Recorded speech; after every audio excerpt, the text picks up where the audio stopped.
요즘 뉴스를 보면 보험금을 노리고 살인을 벌이는 경우가 참 많은데요. 사실 이런 사건은 예전부터 쭉 있어 왔습니다. 오늘 다룰 사건은 보험금을 노리고 살인을 저질렀던 3명의 범죄자에 관한 이야기입니다. 여기 한 여성이 있습니다. 그녀의 이름은 히가시 에노키다 카요코. 미야자키현에 살며 전직 보험 판매원이었던 그녀는 이혼 경력이 있었고 경제적으로 무척 궁지에 몰려있는 상태였습니다. 당시 어떻게 하면 큰 돈을 벌 수 있을지 고민하던 그녀는 한 가지 계획을 세우는데요. 이 계획이란 보험에 관한 자신의 지식을 이용 보험 사기를 저지르는 것이었죠. 1994년 그녀는 전 남편인 히가시 에노키다 시게루 씨 명의로 생명보험을 가입하며 구체적인 살해 방법을 모색하기 시작합니다. 그리고 그녀는 미야자키현의 한 회사 임원이었던 A라는 남성에게 자신의 고민을 털어놓았죠. 이야기를 들은 A라는 남성은 도쿄에 사는 B라는 남성에게 살인을 해줄 만한 사람을 알아봐 달라고 부탁했고, B는 지인 중에서 쓸만한 사람을 물색 3명을 추려냈습니다. 이들은 각기 마츠모토 카즈히로, 마츠모토 아키히로, 그리고 시모우라 에이이치라는 남성이었는데요. 범죄자 중엔 좀 드물게도 아키히로와 카즈히로는 쌍둥이 형제였다고 하네요. 아무튼 B는 A에게 이 3명을 소개했고, A는 시게루 씨 살해에 관한 계획을 설명함과 더불어 두둑한 보수를 약속했기에 결국 3명은 의뢰를 받아들이게 되었죠. 참고로 A라는 남성은 회사 임원식이나 되어서도 카요코의 살인 의뢰를 도왔던 점으로 볼 때 둘의 관계가 불륜이었다, 혹은 채무자와 채권자 관계였다 등 여러 소문이 있습니다만 명백히 밝혀진 것은 없습니다. 1994년 12월 1일 아키히로, 카즈히로, 시모무라는 필리핀 마닐라에 도착했습니다. 이들이 외국까지 이동한 이유는 타겟인 카요코의 전 남편인 시게루 씨가 그곳에 있었기 때문인데요. 이 3명은 자연스럽게 시게루 씨에게 접근해 친분을 만들었고, 이내 수면제를 섞은 커피를 마시게 한 뒤 잠든 시게루 씨의 얼굴에 랩을 뒤집어 씌워 질식사 시켰습니다. 그리고 그의 사망으로 인해 카요코에겐 보험금 7,293만 엔이 지급되었고, 범행을 실행한 마츠모토 일행은 A에게 보수로 1,350만 엔을 받았죠. 이렇게 한 번의 범죄로 간단하게 큰 돈이 들어왔기에 범죄자 3명은 기뻐했지만 간단히 얻은 돈은 간단히 쓰기 마련이죠. 이들은 이 돈을 금세 탕진해버렸고 다시금 마음을 잡고 일을 해 돈을 벌려 했지만 잘 풀리지 않았다고 합니다. 이미 범죄에 한번 맞들린 이들 3명은 간단하게 돈을 벌 수 있는 방법이 없는지 찾기 시작했고, 그러던 와중 우연히 한 가지 이야기를 듣게 됩니다. 이들은 무역업을 하던 그들의 지인인 카고이 토시카즈라는 인물이 "나 얼마 전에 땅 팔아서 돈 좀 만졌어" 라고 자랑하는 말을 우연히 듣게 되었는데요. 이야기를 들은 3명은 그를 협박해 돈을 빼앗을 계획을 세웠지만 알고 보니 카고이가 이야기했던 토지 매각권은 그냥 허풍이었다고 하네요. 분노한 이들 3명은 이렇게 된 이상 강도가 아니라 지난번 살인처럼 보험 사기로 돈을 벌자, 지난번처럼 필리핀에서 해버리면 아무 문제 없을 거야 라며 보험 사기 쪽으로 계획을 변경했죠. 이들은 1995년 6월 범행에 사용할 티켓을 여행회사를 경유해 구매하려 했습니다. 그런데 티켓 구매 과정에서 노사와 시게오라는 직원과 모종의 트러블이 발생, 결국 티켓을 구매할 수 없었는데요. 아키히로와 시모우라는 "당신네 때문에 티켓을 못 사서 일에 큰 문제가 생겼다" 라며 클레임을 걸었고, 결국 회사 측으로부터 사죄의 의미로 현금 10만 엔과 필리핀행 왕복 티켓을 받게 됩니다. 이들은 이 티켓을 이용해 해외여행을 가자며 카고이 씨를 필리핀에 초대했고, 이와 동시에 해외여행 갈 때는 다들 하는 거라며 해외여행 손해보험을 가입시켰다고 하네요. 그렇게 범행을 계획하던 3명은 결국 1995년 6월 22일 카고이와 함께 필리핀 마닐라로 향했습니다. 그리고 마닐라 시내 인적이 드문 곳에서 카고이 씨를 살해했죠.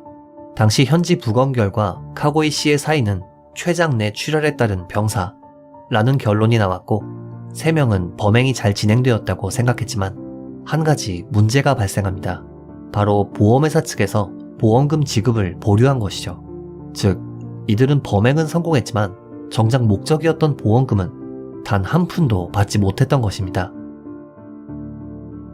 결국 돈이 궁했던 이들은 또 다른 범행을 준비했는데요. 바로 신분증을 위조해서 대출을 받는 것이었죠.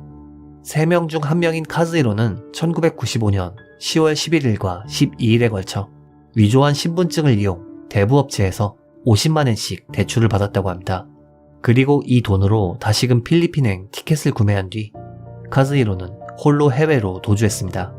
한편 대부업체 측은 그가 신분증을 위조해 대출을 받았다는 것을 눈치챘고 이를 경찰에 신고 수사가 개시됩니다. 당시 시점에서 카즈히코의 2차 살인은 밝혀지지 않았기에 1996년 3월 경찰은 카즈히로를 사기 혐의로 지명수배했다고 하는데요. 한편 일본에 남아있던 아키히로와 시모우라는 보험금 지급 보류로 돈을 받을 수 없었기에 이번엔 또 다른 범죄를 계획하기 시작합니다. 아키히로와 시모우라가 최종적으로 내린 결론은 강도살인이었는데요. 타겟은 충격적이게도 예전에 티켓 발급을 두고 다툰 적이 있었던 여행회사의 직원 노자와 씨였습니다. 1996년 5월 23일 밤 11시 아키히로와 시모우라는 아이치현 신이치노미야역 근처에서 노자와를 붙잡은 후 택시에 태워 나고야시의 자택으로 끌고 갔습니다. 그리고 노자와 씨를 집에 감금한 뒤 폭행, 가진 돈을 다 내놓으라며 협박을 했죠.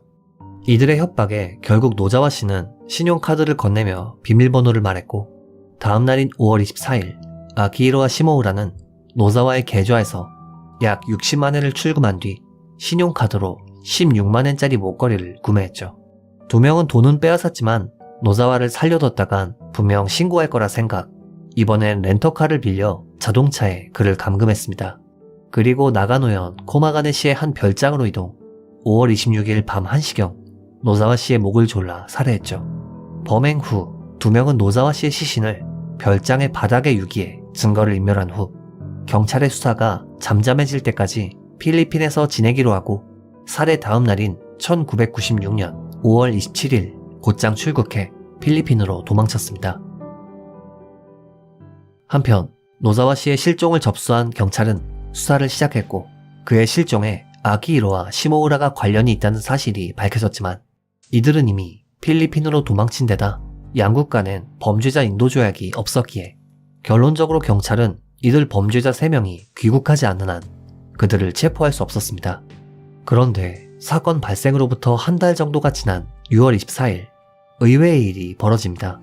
노자와 씨를 살해한 뒤 도주했던 아키히로와 시모우라가 멍청하게도 슬슬 괜찮겠지 하는 마음에 귀국을 했던 것이죠. 경찰은 공항에 잠복, 그들을 공갈 협박과 사기 혐의로 즉시 체포했습니다. 체포된 둘은 자포자기 상태가 되어 자신들의 범행을 실토했는데요. 6월 28일 아침 이들이 진술한 장소인 별장 바닥에서 실종되었던 노자와 씨의 시신이 발견되었고 둘은 강도살인과 시체유기 혐의로 재체포되었습니다. 그리고 조사 과정에서 이들이 과거 필리핀에서 사람을 죽이고 보수로 1350만엔을 받은 적이 있다고 실토해 과거의 보험사기 살인사건이 밝혀졌던 것이죠. 한편 두 명이 체포된 지 4개월이 지난 1996년 10월 16일 둘보다 앞서 필리핀으로 도망쳤던 카즈히로가 귀국합니다. 이에 수사본부는 그를 사기 혐의로 체포했고 1997년 1월 18일엔 3명을 1차 사건의 살인 혐의로 다시금 재체포하는 것은 물론 보험 사기와 연루된 주모자 카요코, 범행을 도운 A, B 역시도 전부 체포되었습니다. 재판장에서 실행범인 3명은 어떤 형벌이건 달게 받겠다 라는 말을 하며 선처를 호소했는데요. 하지만 이들이 저지른 범죄는 하나같이 너무도 악독했기에 결국 2002년 1월 30일 재판장은 이들 3명에게 사형을 선고했습니다. 또한 1차 범죄의 주모자인 카요코는 무죄를 주장했지만 그녀에게 무기징역을 선고했으며 범죄에 가담했던 A, B에겐 각기 12년, 8년의 징역형을 선고했다고 하네요. 그런데 법정에서 어떤 형벌이건 달게 받겠다고 했던 이들 3명은 뻔뻔하게도 항소를 했다고 합니다. 항소심에서 이들은 두 번째 피해자는 우리가 죽인 게 아니다. 그는 병사했을 뿐이다. 보험금 목적이 아니었다. 라며 형량을 줄이려고 혐의의 일부를 부인했다고 합니다. 하지만 항소심에서 재판장은 살해 후 피해자의 보험 계약서를 빼돌린 점으로 볼 때 보험금 목적의 살인이라는 것이 명백하다 라며 항소를 기각했는데요. 3명은 이번엔 뻔뻔하게도 상고 절차를 밟았지만 2007년 1월 30일 이들의 상고는 기각되었고 결국 3명의 사형이 확정됩니다. 한편 사건 이후 카즈히로는 한쪽 눈이 실명 상태가 되었고 2016년 1월 22일에 아키히로는 폐렴으로 사망했다고 합니다. 개인적으로 천벌이라는 건 이런 게 아닐까 싶은 생각이 들었네요. 이번 영상 어떻게 보셨는지요? 피해자분들의 명복을 빌며 영상을 마칩니다. 규미사였습니다.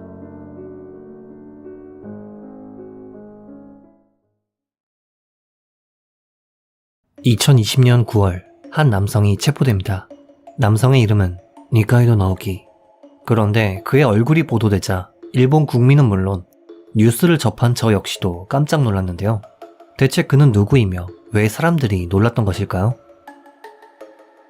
여러분은 일본의 히스테릭 블루라는 밴드를 아시나요? 제가 중고등학생 무렵에 무척 좋아하던 밴드이기도 한데요.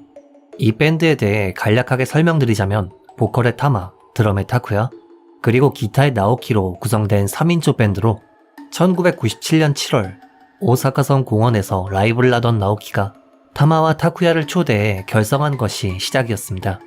당시 나오키는 리더를 맡았고 이들은 1998년 10월 무렵 싱글 러쉬라는 곡을 발표하며 본격적으로 데뷔합니다.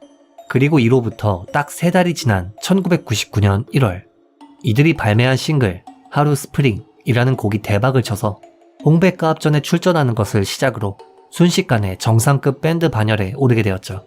이후 이들은 순조롭게 활동을 지속하다 2003년 9월 무렵 데뷔한 후 몇 년 지났더니 각자의 개성이 강해졌기에 일단 밴드 활동을 쉬면서 하고 싶은 것을 한 뒤 재결합하겠다 라는 이유로 활동 중지를 선언합니다. 여기까지만 보면 흔히 볼 수 있는 일반적인 과정이죠. 하지만 여기서 주목해야 할 것은 기타인 나오키입니다. 이제부터 이 나오키라는 인물의 행적에 대해 설명드리겠습니다. 히스테릭 블루의 기타리스트 나오키, 그의 본명은 아가마츠 나오키로 사실 그는 다소 문제가 있는 인물이었습니다. 활동이 한창이던 2001년 무렵엔 방 안에 가스를 채워넣은 후 스스로 손목을 긋고 이후엔 무서워졌는지 119를 부르는 등 이상한 짓을 벌인 적도 있었죠. 아무튼 활동 중지 후 나오키는 2003년 한 여성과 결혼을 하게 되었고 행복한 나날을 보내는 듯 했습니다. 그러던 2003년 3월 4일 느닷없이 나오키가 경찰에 체포됩니다. 당시 그가 체포된 이유는 건축물 침입 및 강제 외설 혐의였는데요. 그가 저지른 범죄들에 대해 간략하게 설명하자면 그는 여성을 상대로 지속적으로 성추행을 저질렀고 여기엔 15세에서 29세 사이의 여성 8명 뿐만 아니라 여장 남자까지 포함되어 있었습니다. 당시 그는 길거리에서 여성을 쓰러뜨린 후 외설 행위를 저지르는 것은 물론 길을 걷는 여성을 뒤에서 덮쳐 입을 막은 후 몸을 만진다든지 맨션의 공용 통로에 침입해 지나가는 주민을 덮치고 여고생에게 나이프를 들이대며 시끄럽게 하면 죽인다 라고 협박, 자신의 성적 욕구를 해소한 뒤 사진을 촬영하고 이 사진을 바탕으로 또 협박, 사회에 걸쳐 강제로 추행하는 등 총 10건이 넘는 온갖 쓰레기 같은 짓을 저질렀던 것입니다. 활동 중지 당시 밴드는 각기 하고 싶은 일을 하자고 해산했었는데 이 인간이 하고 싶었던 일은 이런 것이었을까요? 이후 이 사건으로 인해 그가 소속되었던 밴드 히스테릭 블루는 해체 수순을 밟을 수밖에 없었고 음반 역시도 중고를 제외하면 모두 회수되거나 폐반되었죠. 팬 입장에서 정말 우라통이 터졌었습니다. 아무튼 이후 나오키는 재판에서 아내가 임신 중이라 성욕을 해소할 수 없어서 저질렀다 라고 범행 동기를 밝혔으며 결국 징역 12년형을 받게 되었죠. 물론 판결 이후 그는 이혼당했다고 합니다. 한편 나오키의 중학교 동창은 당시 이런 말을 남겼다고 하는데요. 중학교 시절에 나오키랑 친한 놈들은 납치라는 놀이를 했었는데 여학생을 어깨에 태운 다음 몇십 미터를 전력 질주하는 놀이였어요. 나오키는 여자가 비명 지르는 게 재밌다며 이걸 자주 했었죠. 정황상 이런 성적 취향이 있었던 모양입니다. 그리고 나오키는 이후 야마가타 형무소에서 12년간 복역한 뒤 2016년 7월 출소하게 되었죠. 복역 당시 나오키는 감옥에서 성범죄 치료 프로그램을 이수하는 한편 옥중수기를 집필했다고 하는데요. 이 옥중수기에는 기독교로 개종하며 인생이 달라졌다. 복역이 끝나고 자유를 손에 얻게 된 다음부터가 진짜 속죄다. 라는 등의 내용이 실려있는 한편 자신이 가석방을 받지 못하는 이유가 유명인이어서 라며 다시 체포당하게 되면 담당자의 인사평가에 영향이 있으니 가석방 처리를 해주지 않는다 라는 불만을 적었다고 하네요. 자, 그럼 과연 그는 진짜 반성했을까요? 출소 이후 2020년 무렵 나오키는 자신의 이름을 니카이도 나오키로 성씨를 바꾸는 것은 물론 다른 사람에겐 자신의 성을 아오이라고 지칭하며 건축업체에서 지붕을 수리하는 일을 시작했다고 합니다. 당시 그는 20대 미용사 여성과 동거하며 인근 주민과의 트러블은 전혀 없었다고 하는데요. 여기까지만 보면 출소 후에 멀쩡하게 사나 싶습니다만 사실 나오키는 전혀 반성하지 않았습니다. 2020년 7월 6일 새벽 2시 무렵 사이타마현 아사카시. 당시 나오키는 어째서인지 맨발이었습니다. 그가 맨발이었던 이유는 사실 발소리를 숨기기 위해서였죠. 이후 그는 들고 있던 가방을 조심스레 내려놓은 후 거리를 걷던 한 여성을 미행하기 시작했습니다. 그리고 이내 나오키는 여성을 뒤에서 덮쳐 쓰러뜨린 후 입을 막은 뒤 가슴을 만졌고 여성이 격렬하게 저항하자 도망쳤는데요. 그는 도주 이후 변호사를 대동해 경찰서에 방문, 자수했다고 합니다. 수사 과정에서 그는 술에 취해 있었다. 여성의 가슴을 만지고 도망칠 생각이었다. 라며 자신의 혐의를 인정했습니다. 한편 사건 이후 피해자 여성은 나오키와 합의를 했지만 범죄 피해를 당한 이후 공포와 불안이 사라지지 않아 결국 엄벌을 요구하며 합의를 파기했다고 하는데요. 그런데 자신의 혐의를 인정했던 수사 과정과는 달리 2021년 3월 열린 공판에서 변호 측은 여성의 가슴에 한순간 닿긴 했지만 의도적인 것은 아니었다. 넘어뜨려 팔꿈치를 부상당하게 했으니 강제 외설미수가 아닌 폭행죄에 해당한다. 라는 주장을 했습니다. 반면 검찰 측은 강한 힘으로 입을 막아 도움을 청하지 못하게 했으며 성적 자극이나 만족을 얻으려고 한 것이 명백하다. 라며 명백한 강제외설 미수라고 주장했죠.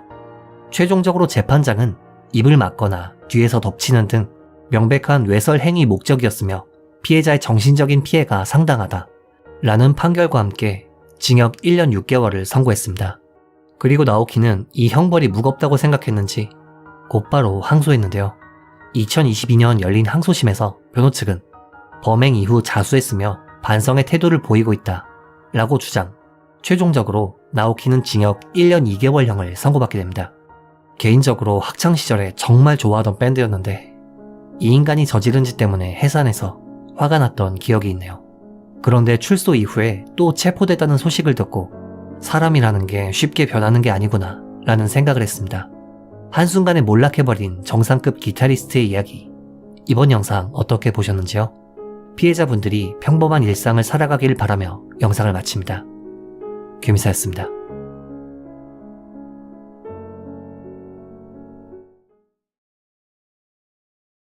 (2004년 3월 13일) 오후 1시 반 무렵 구마모토현 우토시의 한 가정집에 초인종이 울립니다. 누구세요?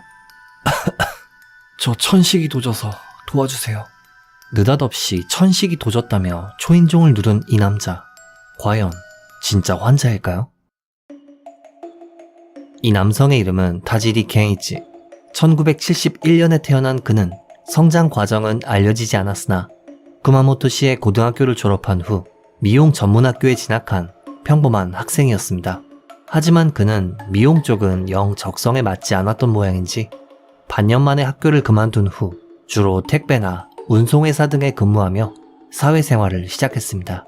당시 그의 월급은 40만엔 정도로 남자 혼자 살기엔 충분한 금액이었죠. 하지만 그는 늘 돈이 부족했습니다. 그 이유는 취미에 있었는데요.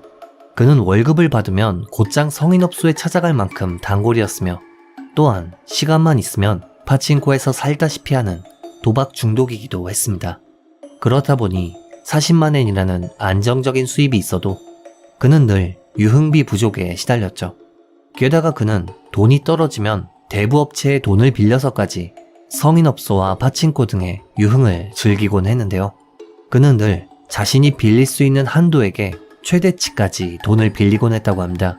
그리고 자연스레 그의 빚은 200만엔까지 늘어났고 이내 그의 친가의 독촉장이 날아오기 시작합니다.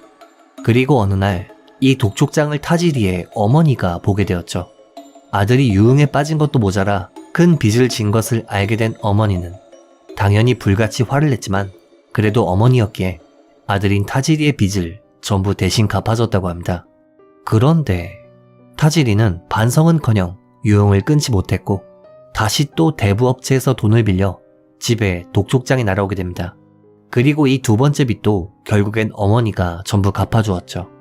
당시 어머니는 타지리에게 부엌칼을 들이대며 널 죽이고 나도 죽겠다. 더 이상 도박으로 빚을 지지 말라. 라며 난동을 피우며 그에게 호소했다고 합니다. 하지만 타지리는 정신을 차리기는커녕 또 돈을 빌렸고 이 빚은 150만엔 이상까지 늘어나게 되었는데요. 사실 상황이 이 정도면 도박과 유흥을 끊고 성실히 일해서 갚을 생각을 하는 것이 일반적이지만 그는 달랐습니다. 어처구니 없게도 그는 또 빚이 있는 걸 들키면 큰일 나겠지. 이렇게 된 이상 다른 사람에게 빼앗을 수밖에 없다 라고 생각했던 것이죠. 그리고 그는 구마모토현 우도시의 한 가정집을 노리게 됩니다. 타지리가 노리던 집엔 나카츠 타쿠로, 나카츠 치스코라는 한 중년 부부가 살고 있었습니다. 이들 부부에겐 3명의 자녀가 있었으며 자식들은 다들 성인이 되어 독립해 다른 지역에 살고 있었는데요. 남편인 타쿠로 씨는 의사로 외곽에서 작은 진료소를 운영했고 아내인 치즈코 씨도 이곳에서 남편을 도우며 생활했다고 합니다. 또한 치즈코 씨는 밝고 싹싹한 성격으로 평판이 무척 좋았고 남편과 둘이 여행을 다니는 등 부부 사이도 무척 좋았죠. 이렇게 자식들을 독립시키고 삶을 즐기던 이들에게 느닷없이 불행이 찾아옵니다. 2004년 3월 13일 이날은 토요일이었기에 진료소는 오전 진료로 업무가 끝났고 치즈코 씨는 오후 1시 무렵 일을 끝마친 후 남편과 함께 귀가했습니다. 그리고 1시 반쯤 남편은 취미였던 골프 연습을 위해 외출했기에 치즈코 씨는 집에 홀로 남게 되었죠. 이후 얼마간의 시간이 지난 후 누군가가 초인종을 누르는데요. 치즈코 씨가 누구냐 묻자 인터폰 너머의 남성은 저 천식이 도져서 도와주세요 라고 대답했습니다. 그녀는 오랜 기간 진료소에서 환자들을 도왔기에 남성을 구하기 위해 현관문을 열었고 문 앞에 있던 것은 손에 둔기를 든 타지리였습니다. 그는 치즈코 씨의 머리와 얼굴만을 집중적으로 공격해 살해한 후 집에서 돈이 될 만한 물건을 물색한 뒤 현장에서 도주했습니다. 그리고 오후 3시 반 무렵 연습을 끝마치고 귀가한 남편은 현관에서 뭔가 이상한 것을 발견합니다. 그는 의사였기에 단박에 이를 알아볼 수 있었죠. 바로 혈흔이었습니다. 불안함을 느낀 남편은 즉시 현관문을 열었고 집안 현관엔 아내가 피를 잔뜩 흘린 채 쓰러져 있었습니다. 충격을 받은 남편은 즉시 경찰에 신고했지만 안타깝게도 치즈코 씨는 이미 사망한 상태였다고 하네요.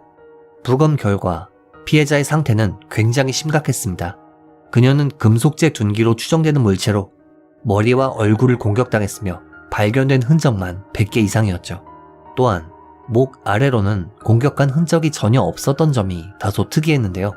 이는 즉 범인은 적어도 100회 이상 피해자의 머리와 얼굴만을 공격했다는 것을 의미합니다. 또한 경찰은 피해 추정 시각을 오후 2시에서 오후 3시 반 사이로 추정했죠. 이뿐만 아니라 경찰의 현장 조사 결과 누군가가 서랍을 뒤진 흔적이 있었는데요. 또한 집안에선 아내의 검은색 코트와 함께 그녀의 지갑과 가방이 사라진 상태였습니다. 하지만 정작 현금이나 금고는 멀쩡한 상태였죠. 경찰은 일단 서랍을 뒤진 흔적과 더불어 지갑과 가방이 사라졌기에 금전을 목적으로 한 범행으로 예상했으나 아내의 현금카드에서 누군가가 돈을 인출한 기록은 전혀 없었으며 얼굴과 머리를 집요하고 반복적으로 공격한 점을 보면 원한에 의한 살인일 가능성 역시도 배제할 수 없었습니다. 이와 더불어 현장에선 범인이 남긴 발자국이 발견되었는데요. 이 발자국은 260 사이즈의 나이키 운동화로 발자국은 집에서 30m 정도 떨어진 약국의 주차장까지 이어졌고 그곳에서 흔적이 끊겼다고 합니다. 정황상 범인은 주차장에서 이동수단을 타고 현장을 떠난 것으로 추정되었죠. 다만 이 신발은 유명 브랜드다 보니 판매량이 좋아 구매처를 특정할 수 없었으며 무엇보다 사건 현장은 다소 외진 곳이라 CCTV가 없었다고 합니다. 하지만 경찰은 현장 조사 도중 한 가지 신빙성 높은 목격 정보를 얻을 수 있었는데요. 바로 주차장에 처음 보는 녹색 자동차가 있었다는 증언이었죠. 이에 경찰은 최대 300만 원의 현상금을 걸고 정보 제공을 요청했지만 유력한 정보는 없었고 그렇게 이 사건은 미제 사건으로 남게 됩니다. 타지리는 첫 번째 사건 이후 7년이라는 기간 동안 결혼을 했지만 유흥에 빠져 사는 것은 여전했습니다. 당시 그는 대부업체는 물론 친척에게까지 손을 벌려 대부업체에 250만엔, 친척에게 225만엔이라는 총 5천만원 이상의 거금을 빌린 상태였다고 합니다. 게다가 유부남이었음에도 불륜을 저지르고 있었는데요. 그는 불륜녀에게 값비싼 선물을 해주며 자신이 부자인 것처럼 행세했다고 합니다. 애초에 빚만 잔뜩 있는 인간이 값비싼 선물까지 했으니 돈이 궁해지는 것은 당연한 일이었고 그는 두 번째 범행을 준비합니다.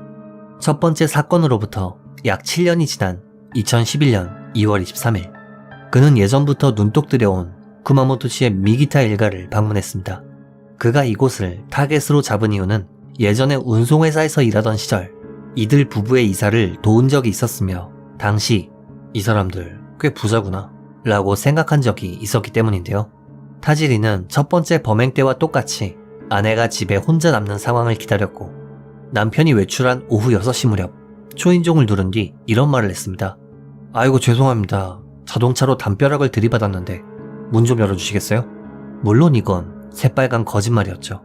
하지만 집에 있던 아내 요시코 씨는 이 말을 믿고 현관문을 열었고 타지리는 미리 준비한 버터플라이 나이프를 휘둘러 그녀의 목숨을 빼앗은 후 집에서 돈이 될 만한 물건을 뒤지기 시작했습니다. 그런데 이때 느닷없이 남편인 미기타 코우지 씨가 귀가 집을 뒤지던 타지리와 맞닥뜨리게 됩니다. 이에 타지리는 남편을 흉기로 수차례 공격한 뒤 현장에서 도주했습니다. 한편 소란이 있음을 알게 된 인근 주민의 신고로 경찰은 현장에 출동했고 두 사람은 즉시 병원으로 이송되었지만 안타깝게도 아내인 요시코 씨는 세상을 떠나게 됩니다. 당시 현장에선 현금 10만엔과 상품권 2만엔 등이 사라진 상태였기에 경찰은 이를 명백한 강도살인 사건으로 보고 수사를 개시했습니다. 그리고 다행히 이 사건은 첫 번째 사건과는 달리 명백한 증거가 있었습니다. 바로 범인이 피해자 집에 초인종을 누르는 녹화 영상이 인터폰에 그대로 남아있던 것이었죠. 경찰은 영상에 찍힌 이 남성이 사건의 범인일 가능성이 높다고 생각했고 남성의 얼굴은 순식간에 TV와 신문을 통해 전국적으로 보도되기 시작합니다. 사건 발생으로부터 이틀 후 한 남성이 가족들에게 붙들려 경찰서에 끌려옵니다. 이 남성은 범인 타지리였죠. 조사 과정에서 그는 거액의 빚이 있었다. 돈을 빼앗으려고 범행을 저질렀다. 라며 죄를 인정했다고 합니다. 그런데 사건을 담당하던 형사는 그의 자동차가 녹색인 걸 보고 문득 과거 쿠마모토에 있었던 미제 사건을 떠올리게 됩니다. 7년 전 시즈코 씨가 살해됐을 당시 현장 주변에서 녹색 자동차가 목격되었다는 증언이 있기도 했고 무엇보다 이 두 사건은 혼자 남은 여성을 노린 점, 초인종을 누른 뒤 거짓말로 문을 열게 한 점, 살해 후 금전을 노린 점 등등 범행 방식이 굉장히 비슷했기에 경찰은 그에게 첫 사건 당시 타지리가 자동차를 세웠던 장소를 보여주며 뭐 아는 거 없습니까? 라고 은근슬쩍 묻자 타지리는 이미 경찰이 다 알고 있구나. 도망칠 수 없겠구나. 라며 7년 동안 미제 사건이었던 시즈코시 사건의 범행을 인정했다고 하네요. 그리고 그는 범행 이후 유류품을 유기한 장소를 진술했고 그가 진술한 장소인 쿠마모토시 토미아이 마치의 산속에서 첫 범행 당시 그가 입었던 옷과 범행에 사용한 흉기인 스패너 등이 발견됩니다. 이렇게 한 가지 미제 사건이 해결되었죠. 참고로 첫 사건의 경우 금전 피해가 없는 줄 알았으나 사실 이때 타지리는 18만 3천엔 정도를 빼앗았다고 합니다. 이후 재판에 넘겨진 타지리는 공판에서 자신의 기소 내용을 전부 인정했습니다. 검찰 측은 두 사건 모두 사전에 흉기를 준비했으며 피해자가 혼자 있는 시간대를 노린 계획적인 범행이다. 7년이라는 기간 동안 아무 일 없었다는 듯 생활하다 다시금 범행을 저질렀다. 첫 사건 자백에 관해서도 조사가 시작되자 진술했다. 이는 자수에 해당하지 않는다. 라며 사형을 구형했습니다. 반면 변호 측은 강도는 계획적이었지만 피해자가 저항하거나 비명을 질렀기에 당황해서 목숨을 빼앗은 것이다. 피고의 자수와 협력이 없었다면 첫 사건의 진상은 밝혀지지 않았을 것이다. 라며 그에게 정상 참작이 필요하다고 주장했는데요. 재판엔 두 사건 피해자 유족들이 참석했고 이런 말을 남겼다고 합니다. 자수 여부는 전혀 관계없어요. 사형 이외엔 있을 수 없습니다. 제발 일본 형벌 중에 가장 무거운 형을 내려주세요. 이후 판결 공판에서 재판장은 파친코와 성인업소 때문에 진 빚을 갚기 위해 강도 살인을 반복했으며 흉기로 얼굴을 집요하게 노린 잔혹한 범행이다. 또한 자백 역시도 자발적으로 진술했다고는 볼 수 없다.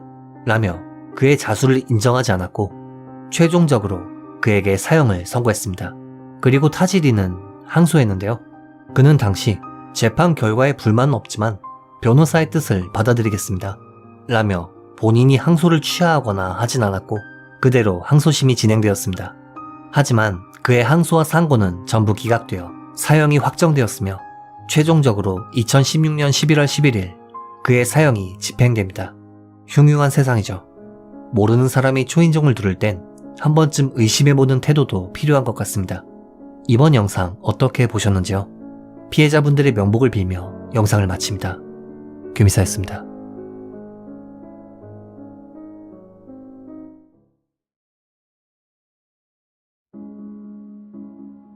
여기 한 여성이 있습니다. 그녀의 이름은 우에노 노리코. 노리코 씨는 1999년 병으로 남편을 떠나고 낸 뒤 자동차 공장에서 억세게 일하며 세 자녀를 키워낸 훌륭한 어머니였습니다. 그리고 그런 어머니 밑에서 문제없이 성장한 자녀들은 성인이 되어 각기 독립을 했죠. 자녀의 독립으로 적적해진 노리코 씨는 여유가 있을 땐 친구들과 온천 여행을 가곤 했고 직장은 물론 이웃 주민들에게도 평판이 무척 좋은 인물이었습니다. 한편 그녀의 둘째 딸인 우에노 유키 씨 역시 어머니를 닮았던 모양인지 주변 사람들에게 무척 평판이 좋았던 인물로 고등학교를 졸업한 후 독립해 모리오카시에 살기 시작했습니다. 이곳에서 그녀는 한 남자를 만나 사랑에 빠졌고 이윽고 그와 결혼을 약속하게 되는데요. 구체적인 결혼 계획이 잡히자 그녀는 친가로 돌아와 결혼을 준비함과 동시에 통조림 공장에서 아르바이트를 하며 결혼 날짜를 기다렸다고 합니다. 그날이 오기 전까지 말이죠. 한편 여기 한 남성이 있습니다. 그의 이름은 와카바야시 카즈유키. 1976년 아오모리현 고노에 마치에서 태어난 그는 고등학교 졸업 후 한 전자제품 회사에 취업했습니다. 이 회사에서 4년간 일하던 그는 결국 1995년 5월 퇴직한 후 한 자동차 판매 대리점에 취업했지만 이마저도 그만두었고 2000년 7월 무렵엔 도색작업 견습공으로 건축업에 뛰어들었습니다. 당시 그와 함께 일했던 직장 동료들에 따르면 그다지 눈에 띄는 타입은 아니었다. 근무 태도도 성실하고 동료들과도 문제가 없었다. 자기 아이들에 대해 이런저런 이야기를 하곤 했다. 라는 말을 남겼는데요. 네, 사실 그가 여러 회사를 전전하면서도 열심히 일을 했던 것은 그가 두 아이의 아버지였기 때문이죠. 그는 아오모리현 하치노에에서 아내 그리고 두 아이와 함께 살았고 근처 주민들은 그를 아이들과 잘 놀아주는 상냥한 아버지라는 이미지로 기억하고 있었습니다. 하지만 이런 행복은 오래가지 못했는데요. 2005년 9월 그가 근무하던 회사가 탈세 혐의로 도산한 것이죠. 비록 그는 강제적으로 일자리를 잃게 되었지만 그에겐 지난 5년 동안 익힌 도색 기술이 있었습니다. 이에 그는 자영업자로 새로운 삶을 시작하게 되었죠.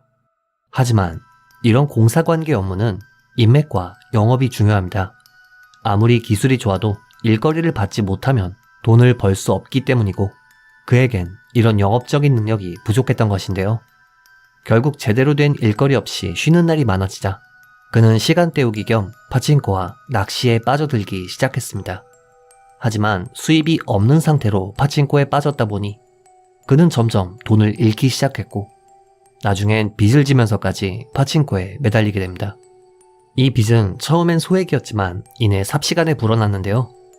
빚이 잔뜩 있으면서도 그는 파친코를 하고 싶다는 욕망을 이기지 못했고 결국 아이의 양육비까지 빼돌려 파친코를 하는 것은 물론 집세마저 체납하는 수준에 이르게 되었죠. 게다가 2006년 봄 무렵부터는 아예 빈집에서 절도를 저질러 훔친 돈으로 파치인코를 즐기러 다니곤 했는데요. 아무리 절도로 돈을 훔친다고 해도 이는 고정적이고 안정적인 수입이 아니다 보니 최종적으로 그는 400만 엔 이상의 빚더미에 앉게 됩니다. 이렇듯 경제적으로 궁지에 몰린 그는 한 가지 계획을 세우게 됩니다. 2006년 중순 무렵 그가 세운 계획은 강도짓을 하는 것이었습니다. 그는 자신의 트럭을 타고 주택가를 돌며 여성만 사는 집을 물색하기 시작했는데요. 그리고 2006년 7월 18일 이와테현의 히로노초를 돌던 그는 우연히 여성 둘이 사는 집을 발견하게 됩니다. 그리고 이 집에 살던 두 여성은 앞서 말씀드렸던 우에노 모녀였던 것이죠. 와카바야시는 두 여성 중 딸인 유키씨를 보고 머릿속에 한 가지 계획을 떠올립니다.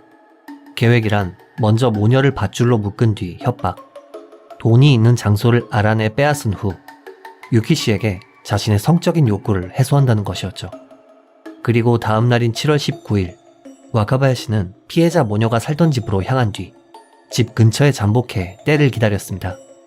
오후 3시 무렵 어머니인 노리코 씨가 잠시 외출을 했고 이 모습을 확인한 와카바야시는 집 안에 몰래 침입했습니다. 침입 당시 그는 만약을 대비해 얼굴을 가리는 복면을 썼고 현장에 지문을 남기지 않도록 손에 장갑을 끼는 등 굉장히 치밀하게 범행을 준비했는데요. 집에 침입한 그는 CD나 게임기 등 돈이 될 만한 물건을 물색하는 것은 물론 흉기로 사용할 목재 둔기를 손에 쥔 채 모녀의 귀가를 기다렸습니다. 어느 정도 시간이 지난 오후 5시 10분 무렵 어머니 노리코 씨가 귀가합니다. 그녀는 집에 오자마자 현관에서 키우던 고양이의 이름을 불렀는데요. 그리고 그녀의 목소리를 듣고 튀어나온 것은 고양이가 아닌 복면을 쓰고 둔기를 든 와카바야시였죠. 노리코 씨를 급습한 와카바야시는 그녀의 머리를 향해 둔기를 휘둘렀고 공격을 당한 노리코 씨는 있는 힘껏 저항해 와카바야시의 복면을 벗겼다고 합니다. 하지만 피해자가 자신의 얼굴을 봤다는 사실에 당황한 와카바야시는 협박으로 돈이 어디 있는지 알아낸다는 계획도 잊은 채 노리코 씨의 위에 올라탄 뒤 목을 졸라 목숨을 빼앗았습니다. 잠시 후 그녀가 사망했다는 것을 알게 된 와카바야시는 이렇게 된 이상 철저하게 해버려야겠다 라는 생각을 했고 집안에 잠복해 딸인 유키씨가 돌아오길 기다렸습니다. 그리고 오후 6시 무렵 유키씨가 아르바이트를 끝마치고 집에 돌아오자 집안에 숨어있던 와카바야시는 방문 앞에서 그녀를 습격해 머리를 둔기로 공격한 후 양손으로 목을 졸라 목숨을 빼앗았죠. 그는 이미 한 번 살인을 저질렀고 돌이킬 수 없다는 생각을 했기에 유키씨를 덮쳤을 땐 명백한 사리를 가지고 공격했다고 합니다. 이후 와카바야시는 두 사람의 지갑과 자동차를 뒤져 현금 22,000엔을 빼앗았으며 이뿐만 아니라 게임기, 휴지, 비닐우산 등 약 80개에 달하는 잡동사니와 시신을 트럭에 싣고 현장을 떠났죠. 그가 범행 이후 향한 곳은 현장에서 약 13km 정도 떨어진 산속이었는데요. 그는 이곳에 시신을 유기한 후 낙엽으로 덮어 시신을 감췄다고 합니다. 그리고 다음으로 그가 향한 곳은 파친코였죠. 그는 사람을 죽인 후에도 곧장 파친코를 즐기러 갈 정도로 심각한 도박 중독 상태였던 것입니다. 또한 며칠 뒤 그는 사건이 발각되는 것이 두려웠던 것인지 다시금 시신을 유기한 현장으로 향했고 시신의 위에 얇은 철판을 덮어 숨겼다고 하네요. 한편 사건 발생으로부터 3일 뒤인 7월 22일 노리코 씨와 연락이 닿지 않는 것을 이상하게 생각한 그녀의 친척이 불안한 마음에 경찰에 신고를 합니다. 이에 신고를 받은 경찰은 우에노 씨가 살던 집으로 향했고 집안을 수색하던 도중 1층 방에서 혈흔을 발견했는데요. 당시 피해자의 자동차는 집 근처에 방치된 상태였으며 무엇보다 이 두 명에겐 가출을 할 만한 동기가 전혀 없었기에 경찰은 두 사람이 누군가에게 납치되었을 가능성이 높다고 생각, 본격적으로 수사를 개시했습니다.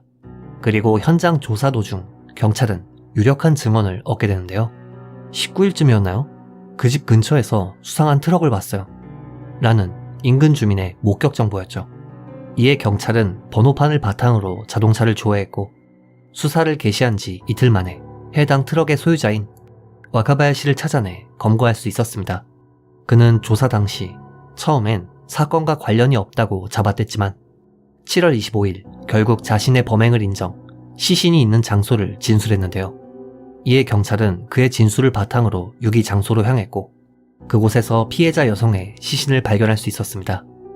이후 열린 재판에서 검찰 측은 일은 하기 싫고 돈은 가지고 싶었던 비열한 범행이다.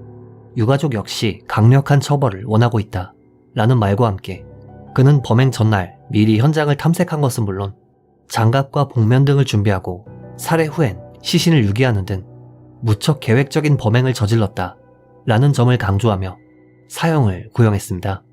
반면 변호 측은 죽일 생각은 없었다.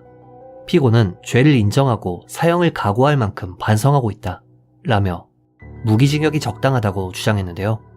2007년 4월 24일 재판장은 집에 여자만 있다는 것을 파악, 금전을 노린 계획적인 범행이다.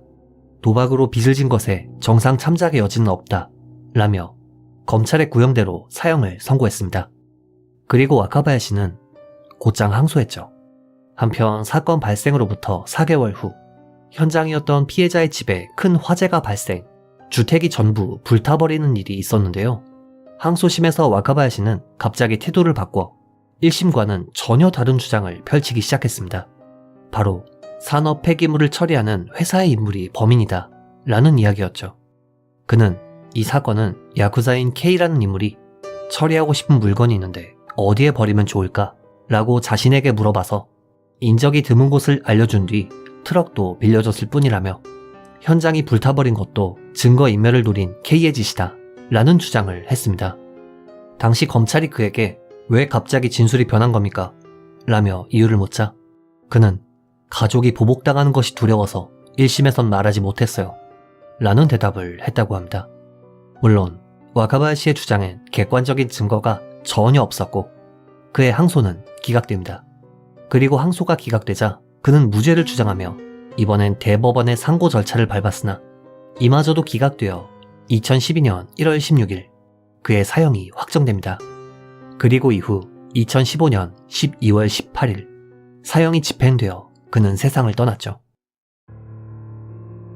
보통 2단계면 영상을 끝마치곤 하는데 사실 이 사건엔 한 가지 이상한 점이 있습니다.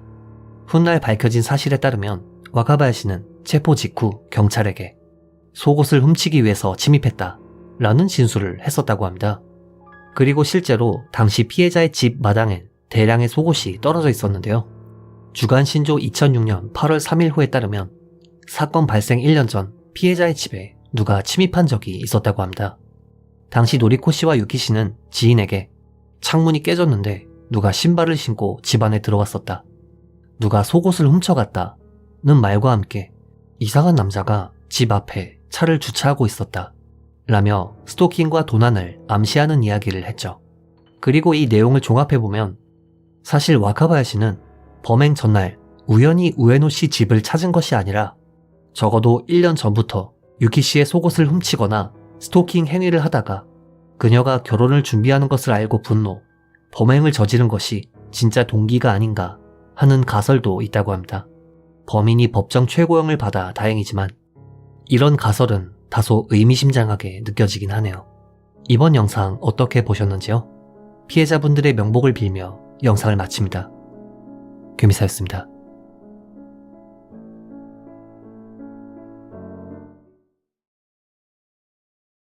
(2021년 8월) 한 남성이 떨리는 손으로 전화를 받습니다. 전화를 건 것은 형사였는데요. 수학이 너머에서 형사는 그에게 이런 말을 합니다. 체포했습니다. 머리가 하얗게 새어버린 남성은 눈물을 흘리며 이런 생각을 합니다. 지금까지 해왔던 게 헛된 일이 아니었구나.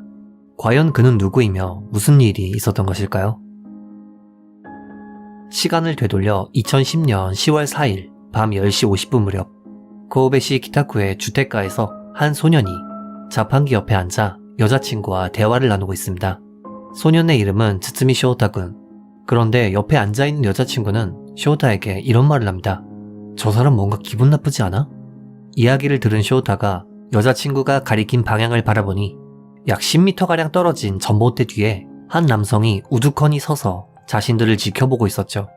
이를 본 쇼타 군이 그러게 라고 대답한 순간 갑자기 남성은 두 사람을 향해 다가오기 시작했고 가로등 불빛에 보인 그 남성의 손엔 흉기가 들려 있었습니다. 위험을 직감한 쇼타 군은 도망쳐! 라는 말과 함께 여자친구를 밀친 후 흉기를 든 남성에게 맞섰죠. 현장에서 도망친 여자친구는 친구들에게 도움을 청한 후 혹시나 하는 마음에 원래 있던 자판기로 돌아왔지만 어째서인지 아무도 없었습니다. 그런데 이 자판기에서 약 70m가량 떨어진 교차로에서 피를 너무 흘려 의식을 잃은 쇼타 군이 발견됩니다. 당시 쇼타 군의 아버지 역시 아들이 칼에 찔렸다는 연락을 받고 급히 현장으로 향했는데요. 현장에 출동한 구급차에 의해 쇼타 군은 병원으로 이송되었지만 안타깝게도 세상을 떠나게 되었죠. 부검 결과 쇼타 군은 머리, 어깨, 가슴 등을 중심으로 상반신을 반복적으로 공격당했으며 흉기는 날길이 10cm 정도로 추정되는 소형 나이프였습니다. 경찰은 우선 쇼타 군의 인간관계와 현장을 중심으로 수사를 진행했지만 그에겐 인간관계에 전혀 문제가 없었고 무엇보다 범인은 쇼타 군의 소지품에 손을 대지 않았기에 금전을 목적으로 한 범행이었을 가능성은 낮아 보였습니다. 다만 늦은 밤이었고 사건 현장은 한적한 주택가였다 보니 목격 증언이 단 하나도 없었기에 해결은 쉽지 않아 보였는데요.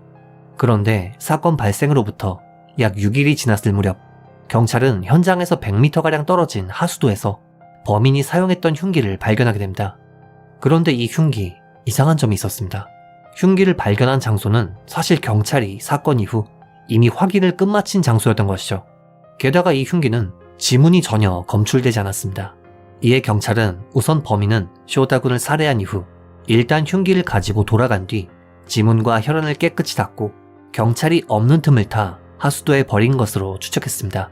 참고로 이 흉기는 현장 근처의 한 마트에서 판매하던 물건으로 9월에 판매된 기록이 있었다고 합니다.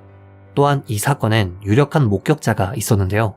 네, 바로 함께 있던 여자친구였죠. 여자친구는 모르는 사람이었다. 20대 후반에서 30대 정도로 보였다. 키는 160에서 170cm로 약간 살집이 있었으며 눈이 작고 눈썹이 짙었다. 바깥쪽으로 머리가 뻗친 게 특징적이었다. 라며 범인의 얼굴을 증언했습니다. 그리고 이 목격 증언을 바탕으로 범인의 몽타주가 공개되었죠. 한편 경찰은 피해자인 쇼타 군의 옷에서 범인의 것으로 추정되는 남성의 DNA를 확보할 수 있었습니다. 하지만 몽타주와 DNA라는 결정적인 증거가 있었음에도 범인은 잡히지 않았고 경찰은 현상금을 걸면서까지 정보 제공을 요청했습니다.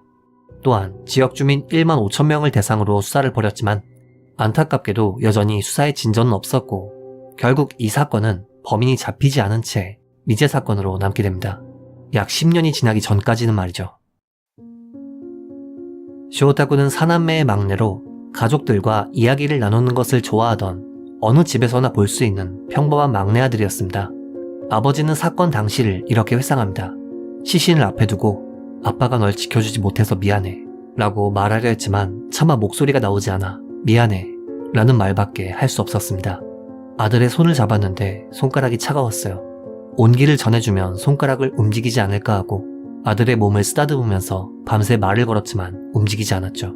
이날 밤 우리 가족은 쇼타의 죽음을 받아들일 수밖에 없었던 것 같습니다. 당시 가족들은 범인 체포를 위해 다수의 이용자가 있는 사이트나 아들이 생전 사용했던 블로그를 통해 정보 제공을 요청하기 시작했습니다.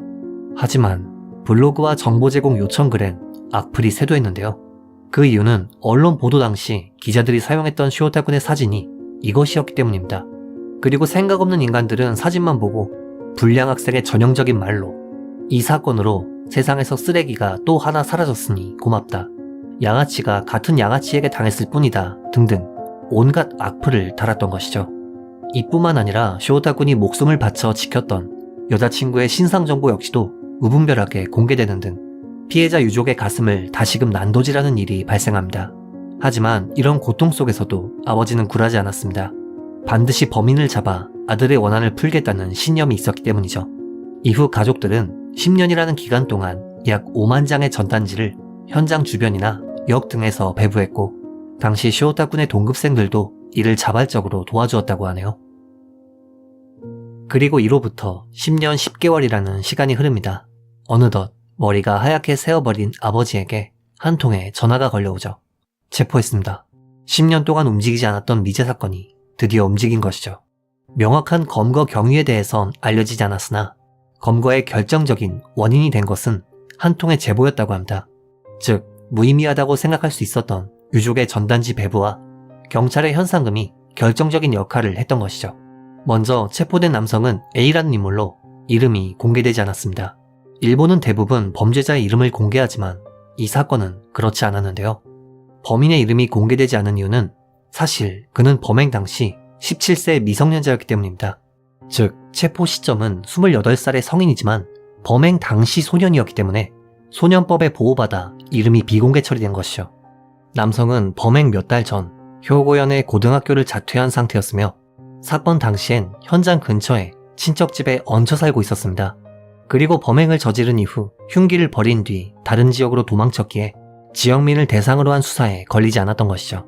게다가 10년이라는 기간 동안 그는 중국으로 유학을 가거나 독일에서 축구 유학을 하는 등 해외에 있었기에 경찰의 수사망에 걸리지 않았던 것인데요. 그리고 10년이 지난 시점에 A는 일본으로 돌아와 아이치현에서 가게 매출을 정리하는 아르바이트를 하며 살고 있었고 주위에 사람을 죽인 적이 있다 라는 말을 하고 다녔다고 하네요. 한편 현장에서 채취한 범인의 DNA는 체포된 A의 것과 일치했기에 그는 수사 과정에서 자신의 혐의를 전부 인정했다고 합니다. 2023년 6월 A의 첫 공판이 열립니다. 재판에서 쇼우타 군의 아버지는 10년 동안 안고 있었던 질문을 범인에게 던졌습니다. 왜 아들을 죽인 겁니까? 그러자 A는 기억이 없다, 모른다 라고 답했다고 하네요. 검찰 측은 A는 고등학교 시절 사귀던 여성이 불량 학생을 짝사랑했기 때문에 피해자도 그와 같은 불량 학생이라고 생각, 범행을 저질렀다. 기소 전후 2번의 정신감정 결과로 볼 때 형사 책임 능력이 명백하다 라며 일방적이고 집요한 악질적인 범행이다. 당시 17세였던 것 이외에 감형 사유는 없다 라며 징역 20년을 구형했습니다. 참고로 왜 고작 징역 20년인가 하실 수 있는데 2022년 개정된 형법에 따르면 1개월 이상 20년 이하라고 합니다. 즉, 할 수 있는 한도 내에서 형량을 최대로 구형한 것이죠. 반면 변호 측은 살인은 했지만 살인은 없었다. 사건 당시 불량 학생이 자신을 노리고 있다는 환청이나 망상에 지배되고 있었다. 선악의 판단이 곤란한 심신미약 상태였다. 라며 징역 8년이 적당하다는 주장을 펼쳤죠. 한편 유족인 쇼우타 군의 어머니는 재판에서 태어났을 때의 얼굴, 해수욕장에서 길을 잃었던 일, 고등학생이 되어서도 번개가 무섭다고 방으로 왔던 일, 모두 어제 일처럼 생생하지만 새로운 추억이 늘어나지 않습니다. 유족은 아픔을 짊어지고 살아야 합니다. 라며 엄벌을 호소했습니다. 이후 1심에서 재판장은 A의 완전 책임 능력을 인정하는 한편 피해자와 유족의 고통, 비난의 정도도 무시할 수 없으나 범행 당시 초범이었으며 17세 소년이었던 점을 고려했다 라며 징역 18년을 선고했습니다. 당시 A는 재판에서 살인을 부인하는 한편 법정에서 한 번도 유족과 눈을 마주치지 않았고 공식적인 사과는 단 한마디도 없었다고 하네요. 판결 이후 아버지는 범인이 항소하면 철저하게 싸울 것이다 라며 의지를 표명했으나 판결로부터 고작 4일이 지난 이후 범인은 즉시 항소했다고 하네요. 한편 이와 별개로 쇼우타 군의 아버지는 항소하면 철저하게 싸운다는 그의 말대로 2024년 6월 13일 A와 그의 부모에게 1억 5천만 원의 민사소송을 제기한 상태라고 합니다. 10년간의 노력 끝에 범인을 체포한 아버지의 이야기. 유족과 경찰, 친구들의 노력은 결코 헛된 것이 아니었습니다. 이번 영상 어떻게 보셨는지요? 피해자의 명복과 더불어 범인이 제대로 된 처벌을 받기를 바라며 영상을 마칩니다. 규미사였습니다.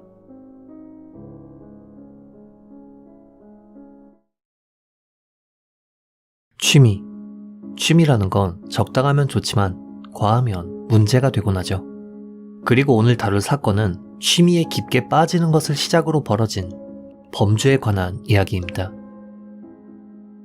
이 여성의 이름은 카게 요오코.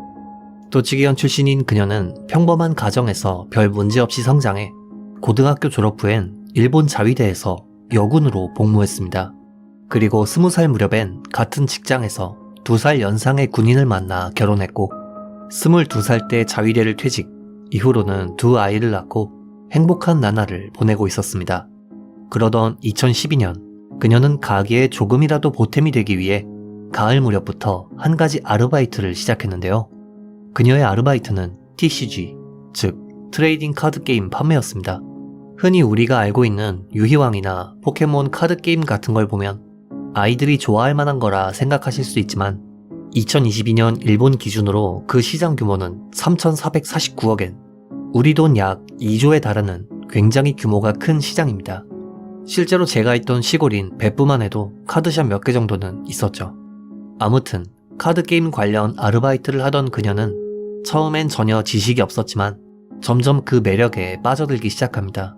그리고 이내 내가 가게를 차리면 어떨까? 라는 생각을 하게 되었는데요. 비록 그녀는 경영에 대한 지식은 없었지만 장래성이 충분한 직종이라고 생각했기에 개업을 마음먹고 이를 친가에 보고했다고 합니다. 하지만 그녀의 아버지는 이를 격렬하게 반대하기 시작했는데요. 그녀의 아버지는 실제로도 작은 업체를 경영했기에 가게 운영이라는 게 얼마나 어려운지 잘 알고 있었다고 합니다. 하지만 그녀는 평생 이 일을 하고 싶다며 끝까지 밀어붙였고 자식 이기는 부모 없다는 말대로 그녀의 의지를 꺾을 순 없었습니다. 당시 아버지 이외에도 그녀의 개업을 반대하는 사람이 많았지만 그녀는 주변의 반대를 무시하고 결국 개업을 결정했는데요. 그리고 이 선택이 그녀의 인생을 꼬이게 만들었죠. 당시 그녀가 가게를 내려고 했던 곳은 도치기현 우츠노미야시의 오리온 거리라는 상점가로, 이곳은 자리는 무척 좋았지만 근처에 다른 카드샵도 많았다고 합니다. 일반적으로 동종업계의 가게가 많은 곳에 새롭게 가게를 연다는 것은 굉장히 리스크가 높은 행동이지만 당시 요오코는 부부의 적금을 깨고 은행에서 대출을 받아 총 630만엔 정도의 자금을 모았고 2013년 7월 가게를 개업합니다. 한편 그녀의 이런 오픈 준비를 유심히 지켜보던 인물이 있었습니다. 바로 방송국 PD였는데요. 사실 전직 여군 출신이 카드샵을 개업한다 라는 게 결코 흔한 일은 아니다 보니 유명 방송국에서 그녀의 오픈 준비를 취재하러 방문했고 이내 혼지츠 가이텐시마스 라는 방송에 출연하게 됩니다. 그리고 개점 첫날엔 생각보다 무척 많은 손님이 방문해 목표로 했던 매출 금액을 달성하는 등 좋은 시작을 했습니다. 게다가 방송의 영향으로 초창기 운영도 순조로웠고 그녀는 블로그를 개설해 손님과 소통하는 등 언뜻 보기엔 문제없이 잘 나가는 것처럼 보였습니다. 하지만 시간이 흐르며 여러 문제가 발생하기 시작했죠. 비록 방송의 영향으로 오픈 초기에 많은 손님이 몰렸지만 이내 이런 열풍은 시들해지기 시작했는데요. 사실 그녀는 카드게임은 좋아했지만 이쪽 업계에 대한 정보나 경영에 있어서 지식이 부족했기 때문입니다. 이 트레이딩 카드 게임이라는 장르는 게임을 즐기는 사람이 질리지 않도록 점점 더 새롭고 좋은 카드가 나오기 마련이고, 이에 따라 지금 당장 비싼 카드가 있다고 해도 금방금방 가격이 떨어지는 일이 부지기수라고 합니다. 그렇기에 가게 운영도 운영이지만 카드의 시세 파악 및 재고로 쌓아둔 카드의 처리가 굉장히 중요한 요소라고 하는데요. 게다가 고객이 카드를 구매하지 않으면 가게는 그저 무료로 카드 게임을 할 수 있는 장소일 뿐이기에 수입은 없고 유지비만 지출되기 마련이었죠. 당시 그녀의 가게는 임대료만 18만엔이었기에 이내 적자는 점점 누적되기 시작했습니다. 쌓여가는 적자를 면하기 위해 그녀는 점점 가게에서 지내는 시간이 늘었고 이내 육아와 가사 일에 점점 소홀하게 되었는데요. 그렇기에 군인인 남편이 육아와 가사를 도맡아 하게 되었다고 합니다. 당시 남편은 주변 지인들에게 아내가 가게 일만 생각해 라며 불만을 토해내기 일쑤였다고 하네요. 한편 가게의 일손이 부족해지자 그녀는 아르바이트생을 고용했습니다.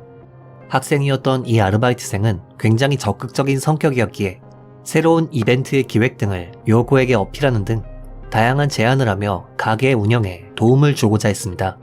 그런데 가게를 오픈한 지 1년 만에 사건이 하나 발생하게 되는데요. 재고 정리 도중 어째서인지 가게에서 보유한 카드의 숫자가 맞지 않았던 것이죠. 그녀는 처음엔 손님이 도둑질한 것으로 생각했으나 범인은 앞서 말씀드린 가게에서 아르바이트를 하던 학생이었습니다. 참고로 그가 카드 몇 장 얼마나 한다고 라고 생각하실 수도 있지만 그가 훔친 카드는 50만엔 상당의 물건으로 그는 카드를 훔쳐 다른 카드샵에 판매해 현금을 챙겼다고 합니다. 도둑질이 발각되자 아르바이트생은 훔친 금액은 어떻게든 갚겠다며 그녀에게 무릎을 꿇고 사죄했고 그녀는 학생의 가족과 합의를 보았는데요. 문제는 막상 합의를 보자 학생 측 가족은 피해 금액을 단 한 푼도 갚지 않았다고 하네요. 이렇듯 가게 경영도 힘든 와중에 도난 사건까지 발생하자 잔뜩 스트레스를 받게 된 그녀는 가족과의 관계도 악화되었고 이내 남편과 싸우기 일쑤였다고 합니다. 2014년 말 요코는 결국 카드샵을 이전 및 축소하기로 마음먹었습니다. 하지만 그녀에겐 이미 빚이 많았기에 설령 가게를 옮긴다 한들 계속해서 운영해 나가는 것은 힘든 일이었습니다. 그리고 그녀는 12월 무렵 가게 블로그에 다음과 같은 글을 작성하죠. 원래 가족에게 부담이 되지 않는다는 전제로 가게를 열었습니다. 하지만 많은 부담이 되었던 것 같아요. 가족도 일도 어느 쪽도 제대로 선택하지 못했던 약한 자신이 문제였던 것 같습니다. 라는 말을 남기며 폐점을 예고했고 결국 2015년 1월 가게 운영을 종료하게 됩니다. 그리고 그녀에게 남은 것은 300만 엔 정도의 빚뿐이었죠. 인생에 있어 실패라는 것은 누구나 겪는 법이기에 여기서부터 다시금 잘 해나간다면 문제는 없었겠지만 그녀는 가게를 그만둔 후에도 여전히 카드게임에 집착했다고 합니다. 그리고 이 모습을 본 남편은 머리끝까지 분노, 그녀를 집에서 쫓아냈고 폐점 이후 1개월 만에 그녀는 결국 남편과 별거하게 되었죠. 당시 남편은 그녀를 쫓아냈지만 그래도 두 아이의 어머니였기에 그녀에게 매달 생활비를 보내주었다고 합니다. 하지만 요코에게 있어 그 돈은 적게만 느껴졌죠. 그리고 이는 앞으로 벌어질 범죄의 시작을 알리는 신호탄이었습니다. 2015년 9월 화학물질을 다루는 한 회사에서 경찰에 신고가 들어옵니다. 신고 내용인즉슨 카게 요코라는 사람이 가명을 써서 탈륨을 구입하려고 해요 였는데요. 이 탈륨이라는 물질은 원래 쥐약이나 개미약 등으로 개발되었지만 독성이 매우 강해 현재는 사용이 금지된 물질로 복용 후 바로 증상이 나타나지 않기 때문에 암살용 독극물로 많이 사용되었고 이라크의 사담 후세인이 정적을 암살하는 데 주로 사용했던 무서운 독극물입니다. 신고를 받은 경찰은 혹시나 하는 마음에 남편에게 확인 전화를 했고 남편이 그러고 보니 예전에 집에 있던 술을 마시고 몸 상태가 나빠진 적이 있어요 라는 말을 했기에 경찰은 그가 마셨다던 술을 입수, 성분 분석을 의뢰했습니다. 그리고 분석 결과 이 소주 안에선 탈륨이 발견되었죠. 이에 경찰은 정황상 아내인 요코가 남편에게 원한을 품고 살해하려 했을 가능성이 높다고 생각, 그녀를 감시하기 시작했습니다. 그러던 2015년 10월 29일, 이날 요코는 한 장소로 향했습니다. 바로 한때 자신이 남편과 아이들과 함께 살던 집이었죠. 그녀는 남편이 출근하고 아이들이 학교에 간 사이를 노려 여벌 열쇠로 몰래 집에 들어가 남편이 종종 마시는 술병을 열었습니다. 그리고 그녀가 여기에 집어넣은 것은 리신이라는 맹독성 물질이었죠. 참고로 이 리신이라는 물질은 보거독보다 강한 독으로 복용하게 되면 심한 고통 끝에 사망하게 되는 정말 위험한 독극물이었습니다. 하지만 앞서 말씀드린 것처럼 경찰은 그녀를 몰래 감시하고 있었고 남편이 살던 건물엔 CCTV도 있었기에 그녀가 집에 침입하는 모습이 전부 찍혀 완벽하게 물증이 남았습니다. 또한 경찰은 현장에서 독극물을 넣은 술을 증거로 압수할 수 있었죠.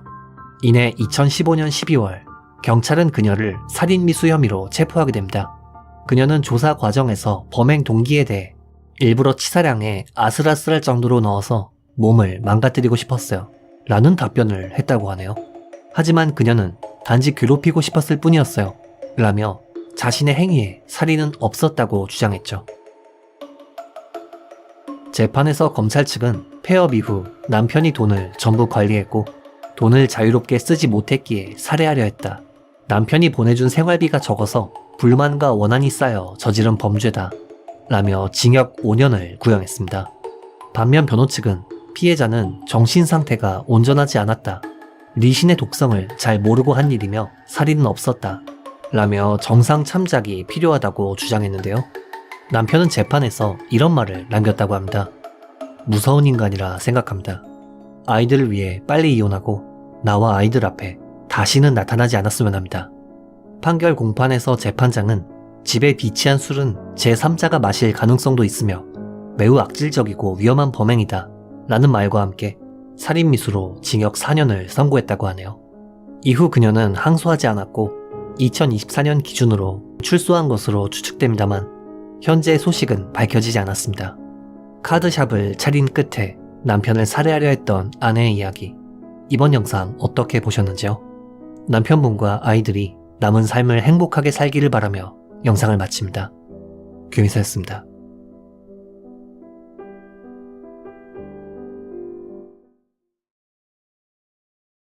바늘 도둑이 소도둑 된다는 옛 속담이 있죠. 오늘 다룰 사건은 속옷 도둑으로 시작해 최종적으로는 불륜 내 살인까지 저질렀던 한 범죄자의 이야기입니다.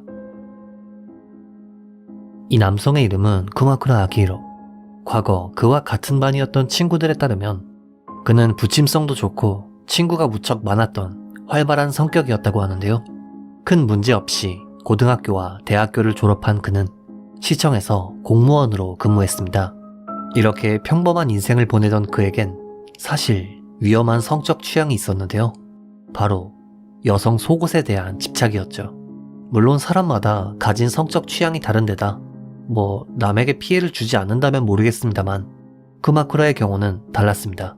그는 자신의 성적 욕구를 채우기 위해 시청 공무원이라는 지위를 이용 시청 건축과에서 보관하던 자료 중 시에서 관리하는 주택 정보를 빼돌렸고 이 중 혼자 사는 젊은 여성의 집들을 알아낸 후 여벌 열쇠를 멋대로 제작해 집에 들어가 현금 그리고 속옷을 도둑질했던 것이죠. 이 범행은 2004년 9월부터 2005년 7월까지 끊임없이 이어졌으며 당시 그가 훔친 속옷은 충격적이게도 179개에 달했다고 합니다. 또한 속옷뿐만 아니라 약 200만원가량의 현금도 함께 훔쳤다고 하네요. 결국 그는 절도로 경찰에 체포되었고 수사 과정에서 경찰이 왜 속옷을 훔쳤으며 어디에 썼는가 라고 묻자 그는 집에서 머리에 쓰거나 직접 입거나 하면서 즐겼다 라는 대답을 했다고 합니다. 아무튼 그는 공무원 신분으로 정보를 악용해 절도를 저질렀기에 시청에서 즉시 해고되었고 해고 이후엔 다시금 사회생활을 하기 위해 물리치료사 자격증을 취득했다고 하네요. 그리고 그는 자격증을 이용해 삿포로시의 한 병원에 취직, 이곳에서 한 여성을 만나 결혼하게 됩니다. 이후 그는 철저히 자신의 위험한 과거를 숨기고 살았고 이웃 주민들 역시 그를 말투가 상냥하고 부침성이 좋은 착한 사람 정도로만 알고 있었죠. 그리고 그는 훗날 끔찍한 범죄를 저지르게 됩니다. 한편 여기 한 여성이 있습니다. 이 여성의 이름은 기무라 아유미. 아오모리현 하치노에시 출신인 그녀는 고등학교 졸업 후 홋카이도 대학에 진학했습니다. 그녀는 작업치료사 자격증을 취득한다든지 남자친구와 사귀는 등 충실한 대학 생활을 보냈죠. 그리고 대학교를 졸업한 그녀는 이 자격증을 이용해 삿포로시의 한 병원에서 일하게 됩니다. 당시 그녀와 함께 일했던 동료에 따르면 아유미 씨는 업무에 있어 꽤 진지한 성격이었고 직장에서도 전혀 문제가 없었죠. 그런데 그러던 그녀가 어느 날 갑자기 무단결근을 합니다. 평소엔 이런 일이 결코 없었기에 그녀를 걱정한 직장 상사 A, B 씨는 2016년 11월 6일 그녀가 자취하던 맨션에 방문했는데요. A, B 씨에 따르면 당시 이들이 방문했을 땐 현관문이 열린 상태였다고 합니다. 또한 집은 조용했고 누군가가 어지럽힌 흔적 같은 것도 없었죠. 이들은 방 어디에서도 아유미 씨가 보이지 않자 혹시나 하는 마음에 욕실 문을 열었고 이윽고 물이 담긴 욕조에 누운 채 사망해 있던 아유미 씨를 발견합니다. 놀란 두 사람은 즉시 경찰에 신고했고 현장에 출동한 경찰은 아유미 씨가 이미 사망한 상태인 것을 확인, 시신을 회수했다고 합니다. 수사 초기 단계엔 피해자의 몸에 이렇다 할 외상이 없었기에 목욕을 즐기다 혈관 관계 질환으로 급사한 것이 아닌가 하는 추측이 있었는데요. 그런데 부검 결과 충격적이게도 그녀의 사인은 부드러운 끈 같은 것에 목을 졸려 사망한 질식사였습니다. 또한 발견 시점 기준으로 그녀는 사망한 지 대략 2에서 3일 정도 지난 상태였다고 하네요. 부검을 통해 그녀의 죽음이 타살임이 명백해지자 경찰은 이를 살인사건으로 보고 수사를 시작했습니다. 탐문 수사 당시 그녀와 같은 층에 살던 한 주민은 11월 4일 밤쯤에 남자랑 여자가 싸우는 소리를 들었어요. 그리고 쿵 하는 소리도 3번 정도 들렸어요. 라는 증언을 했는데요.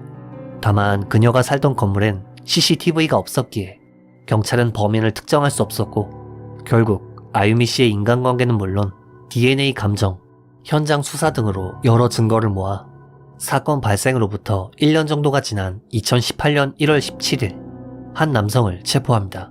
이 인물은 앞서 말씀드렸던 공무원 출신 속옷 도둑 쿠마쿠라 아키히로였죠. 그리고 그는 사실 사망한 유미 씨를 가장 처음 발견했던 직장 상사 A였습니다.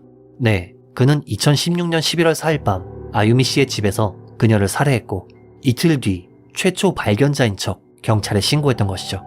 여기서부터는 경찰이 아유미 씨의 인간관계를 조사하며 밝혀낸 내용입니다.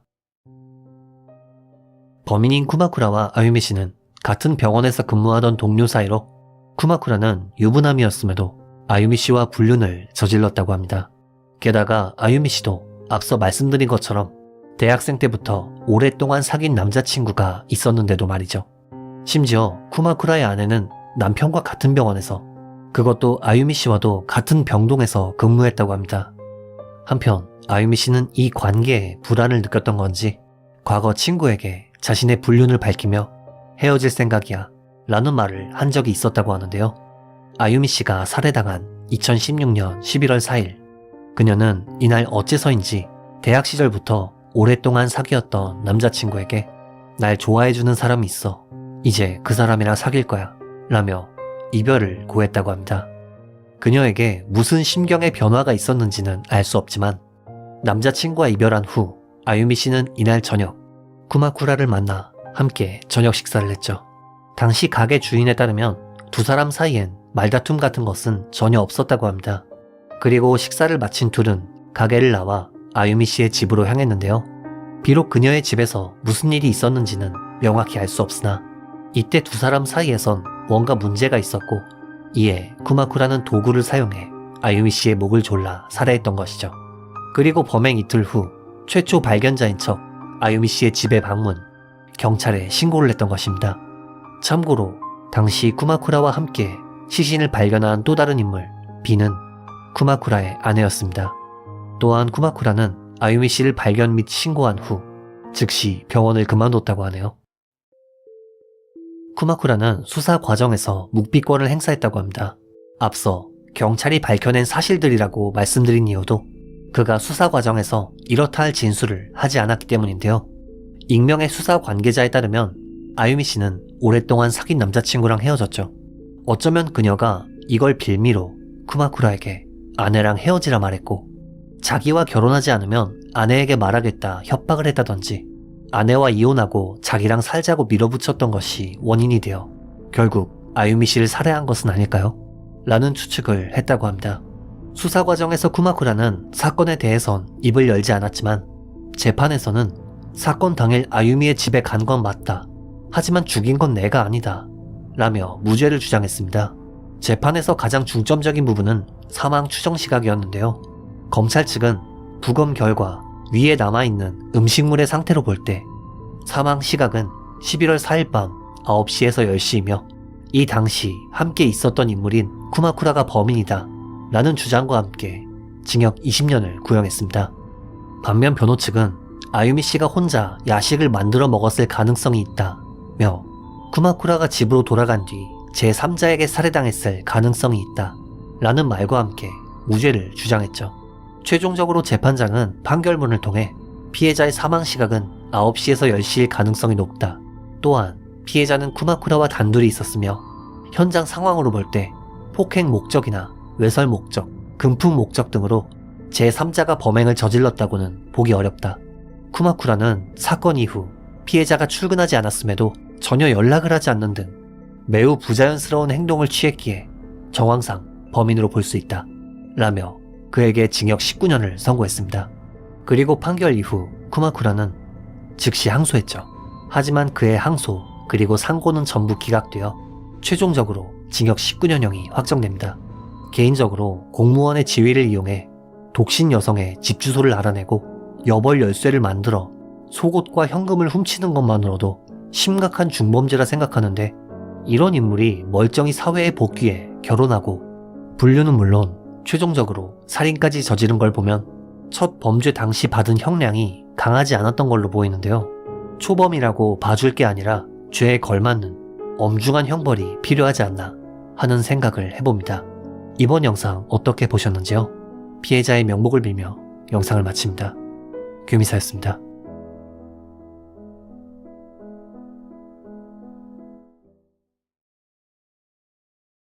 안경과 마스크를 낀 채 팔짱을 끼고 있는 이 남성. 이 남성은 현대 일본에서 가장 유명한 암살자가 됩니다. 이 남성의 이름은 야마가미 테츠야.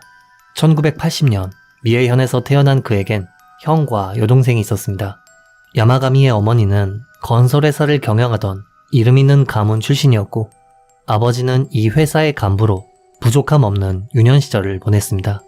하지만 야마가미가 4살이었던 1984년 무렵, 그의 아버지가 건물에서 뛰어내려 스스로 목숨을 끊는 일이 발생했는데요. 당시 그의 아버지가 이런 짓을 벌인 것은 어머니가 실천윤리굉정회라는 종교에 심취, 아침 집회에 과도하게 참석했던 것이 원인이었습니다. 그녀는 늘 어린 아이들을 집에 남겨둔 채 아침 집회에 참석했고, 이 때문에 남편과 다툼이 끊이지 않았으며, 결국 이로 인해 노이로제에 걸린 남편은 정신적으로 문제가 생겨 스스로 목숨을 끊게 되었던 것이죠. 그리고 이 일을 계기로 1991년 무렵 야마가미의 어머니는 구동일교에 입교하게 됩니다. 당시 야마가미는 초등학교 고학년으로 비록 아버지가 스스로 목숨을 끊는 불우한 사건이 있었지만 학업 성적이 무척 좋아 초등학교와 중학교를 우수한 성적으로 졸업, 이후엔 나라현의 명문 고등학교에 진학했는데요. 하지만 이와 별개로 야마가미의 어머니는 점점 종교에 빠져들었고, 남편의 사망으로 받게 된 생명보험금을 지속적으로 헌금하기 시작해 이 액수는 총 5억 원에 가까웠다고 합니다. 그리고 야마가미가 중학교 2학년생이었을 무렵엔 마지막으로 남은 아버지의 생명보험금 1억 원가량을 다시금 교단에 헌금했죠. 하지만 그녀의 헌금은 이것이 끝이 아니었습니다. 1998년 야마가미의 어머니는 건설회사의 사장이었던 자신의 아버지 명의의 토지를 멋대로 매각해 이 돈을 다시금 헌금했는데요. 당시 아버지는 딸에게 칼을 들이대며 당장 종교단체를 그만두라고 했지만 그녀는 아버지의 말을 전혀 듣지 않았습니다. 그리고 이 소동으로부터 2개월이 지났을 무렵 그녀의 아버지는 돌연 사망했고, 이로 인해 결국 그녀를 말릴 사람은 한 명도 남지 않게 됩니다. 이후 야마가미가 고등학교를 졸업할 무렵엔 아버지에게 유산으로 물려받은 집을 팔아 이 돈을 다시 또 헌금했는데요. 결국 세 남매가 먹을 것이 없다며 친척에게 도와달라고 전화를 하거나 집 없이 여기저기를 전전하는 것이 일상이었다고 합니다. 결국 성적이 좋아 명문대학에 진학할 수 있었음에도 야마가미는 비싼 학비 때문에 전문대학에 진학할 수밖에 없었고, 이 전문대학 학비도 아버지의 친척들이 지원해 주었다고 하네요. 상황이 이렇다 보니 야마가미는 어머니가 빠져있던 종교, 구통일교에 강한 증오심을 품게 됩니다. 성인이 된 그는 결국 친척의 권유로 2002년 8월 해상자위대의 군인으로 입대하게 됩니다. 군인이 되면 입을 것과 먹을 것, 월급 등 많은 것을 지원받을 수 있었기에 야마가미에게 있어 입대는 빈곤에서 벗어나기 위한 어쩔 수 없는 선택이었습니다.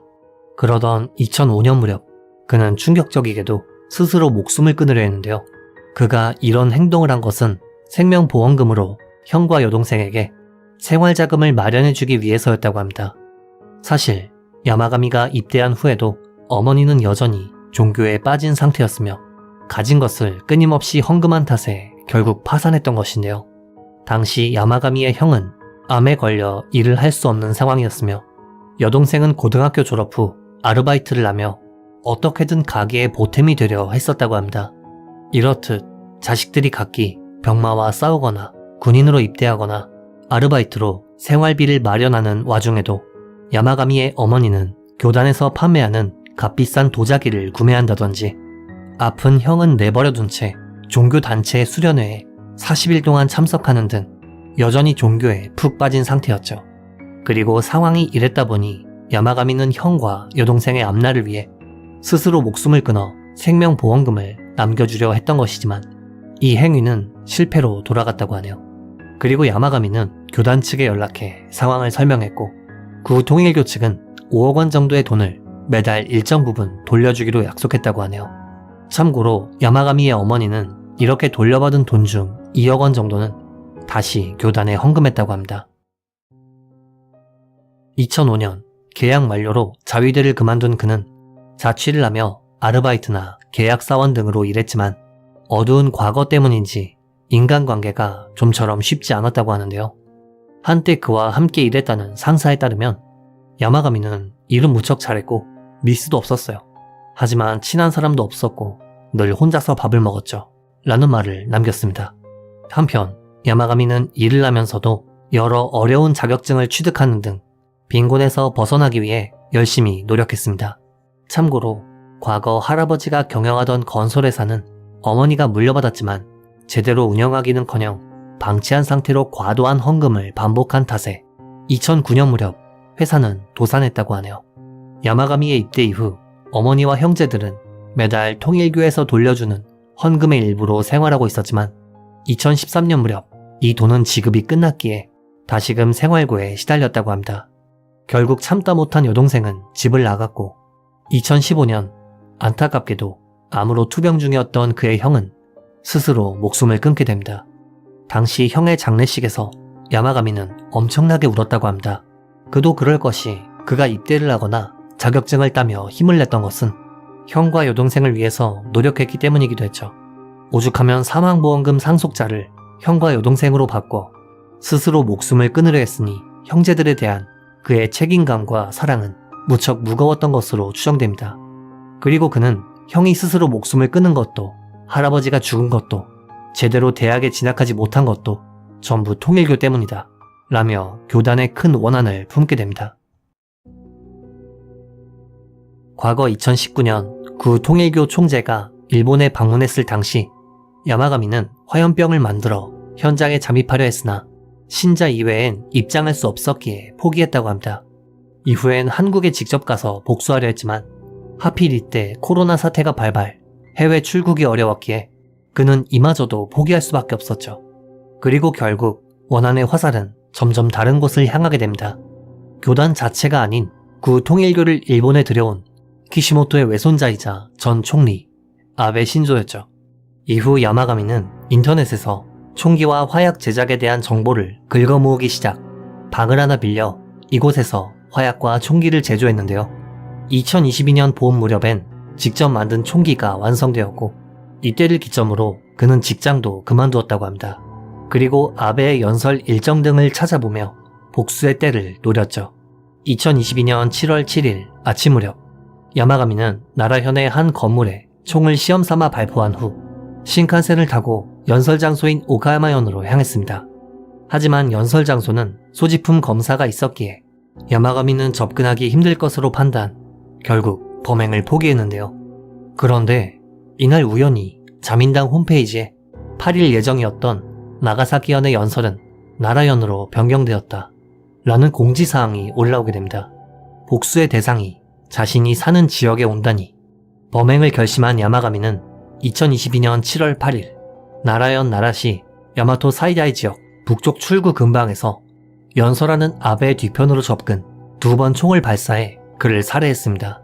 여기서부터는 실제 사건이 발생했던 현장을 잠시 보여드릴까 합니다. 보통은 어떤 범죄 현장 같은 걸 가면은 공양을 위해서 이제 뭐 음료수라든지 그런 것들, 꽃이라든지 놓고 하는데 지금은 전혀 보이지 않네요. 꽤 인지도가 높은 사건이었는데도 전혀 없습니다. 보시면 여기 보이실지 모르겠는데 흔적이 있어요. 공사 흔적이 있는데 여기 이제 칸막이가 있었고 거기서 연설을 하다가 총격을 당했고 범인은 저쪽 버스 정류장 쪽에서 체포를 당한 걸로 알고 있습니다. 저는 지금 사건이 벌어졌던 현장에 가 있습니다. 피해자인 아베는 지금 차량이 지나갔죠. 자전거가 지나간 저쪽에 있었던 가드레일 안쪽 단상 위에서 연설을 하고 있었고요. 이 장소에서 바로 여기서 아베의 뒷모습을 바라보면 박수를 치는 등 지지자인 척 기회를 엿봤습니다. 그리고 일단 뒤로 이동한 후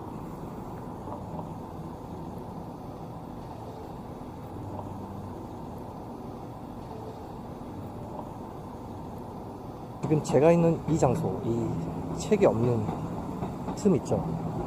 여기서 흉기를 들고 차도 쪽으로 이동한 다음에 아베에게 다시 접근해 불법으로 개조한 총기를 발사한 후 초탄이 빗나가자 다시금 조금 더 앞으로 접근해서 발포.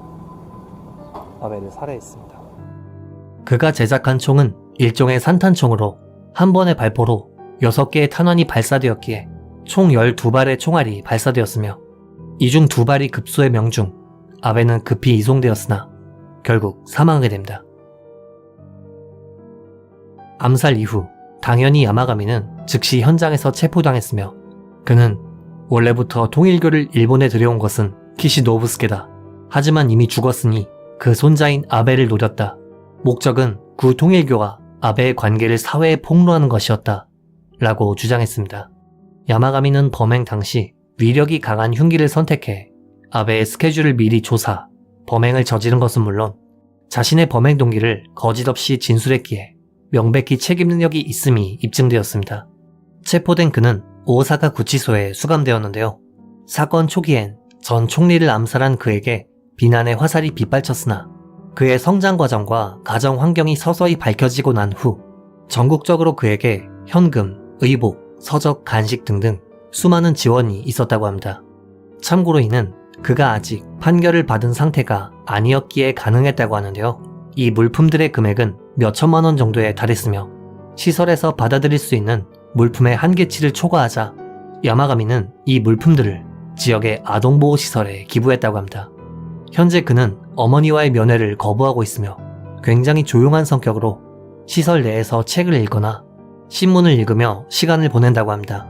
그의 변호단에 따르면 제대로 된 재판은 2025년 이후가 될 가능성이 높다고 보고 있으며 현재는 본격적인 쟁점을 정리하고 있는 단계라고 합니다. 종교에 대한 증오로 인해 현대 일본에서 가장 유명한 암살자가 된 남자. 이번 영상 어떻게 보셨는지요?